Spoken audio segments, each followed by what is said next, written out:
So I've played a few hours of Shinsei since its release and thought I'd share some of my understandings and impressions of the game so far.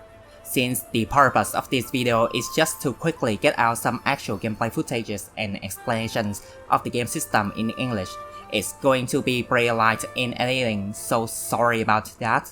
So first off, let's talk about the land management in this game. In this game, you basically could only manually develop the castle that the Daimyo resides in.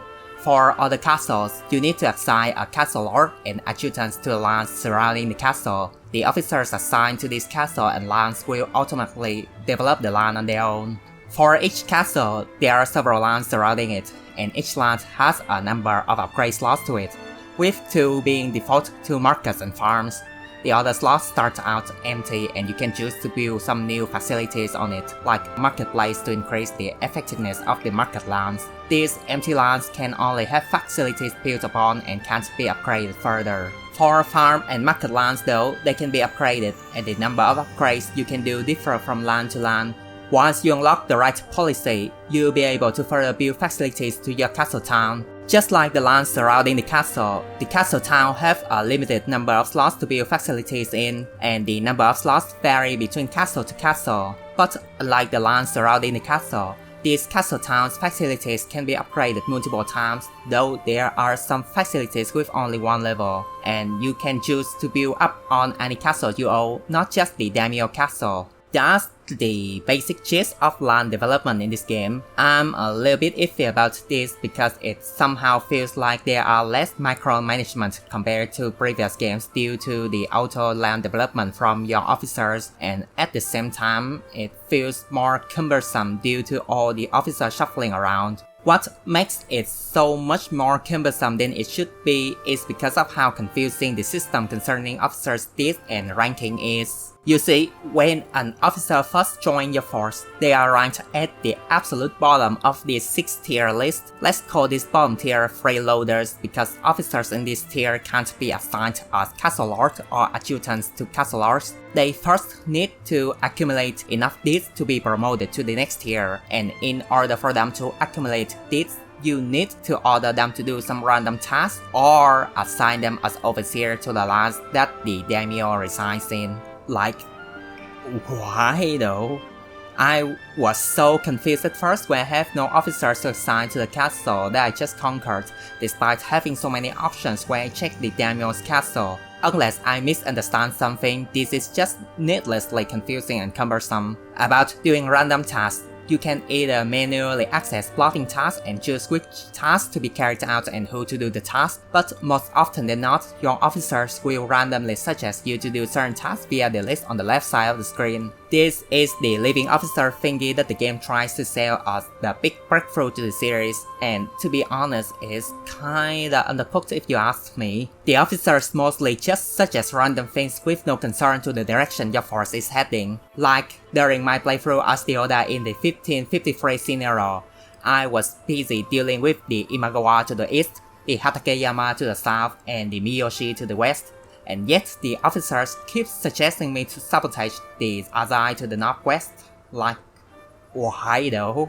Sure, there are sometimes they suggest things that you can't manually do, like searching for talents from faraway lands, or search for hidden mountain baths, but nowhere did they suggest anything that makes me feel like they would actually thought was a good idea. Like, I was having so much trouble with the Miyoshi to the west, so the most sensible course of action to me is to secure alliances with all the smaller daimyos in the vicinity to all gang up on the Miyoshi, but my officers, not a single one of them suggests such a plan. To make up for the somewhat disappointing officer suggestions in my opinion, the enemy's aggressiveness saw a lot of improvement. During my first few hours, I was constantly sandwiched between the east and the west. The moment I took up arms to advance west, the Imagawa from the east would mobilize to strike me from behind. When I hurriedly head back east to defend myself, the Miyoshi from the west would cross his mountain to mess up my butt. It got so bad that I needed to get close to some other big daimyos and ask them to negotiate truces for me, or else I would have gotten beaten to death. Speaking of enemies' aggressiveness, I think it's high time we talk about the battle. There are 2 types of battle in this game. one where units meet on the world map and automatically duke it out.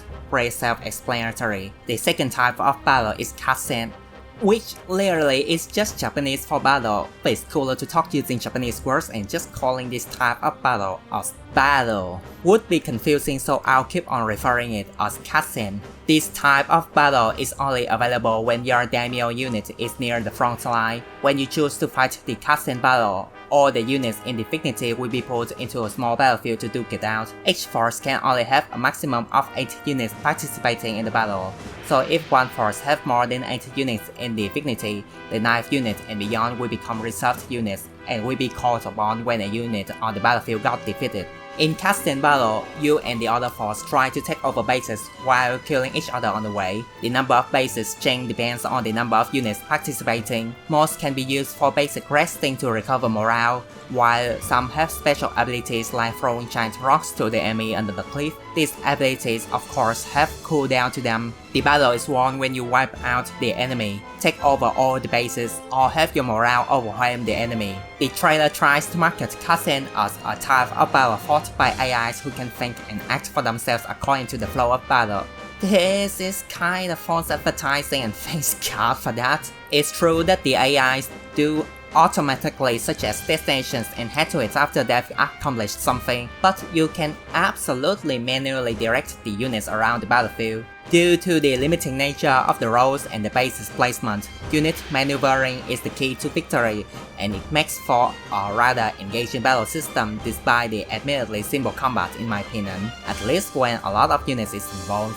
The cutscene battle can be pretty dull when you only have 2 or 3 units to get out. After winning the cutscene battle, you can automatically take over lands surrounding the castle you're invading. Other daimyos might catch wind of your victory and be either impressed or become more wary of your standing power. Your officers might even become more loyal to you because they now trust your leadership more. The bigger the battle was, the better the victory effect is, and of course, if you lose, the opposite effect will take place. I really like this. Not only it makes the battle a lot more engaging than just simply takes away the castle from the enemy, it also constantly contextualizes the way you influence the world and how the world reacts to your ever-growing force. So I think that should be it for the main mechanics in the game. There are still a lot of things I still don't understand about the game, so I need a lot more time before I can decide whether Shinsei is a good game or not, but so far I'm having plenty of fun. Once I've finished a few playthroughs, I'll make a detailed review about the game. Hopefully life doesn't get in the way and forces me to abandon the idea like it did with Tycho 5.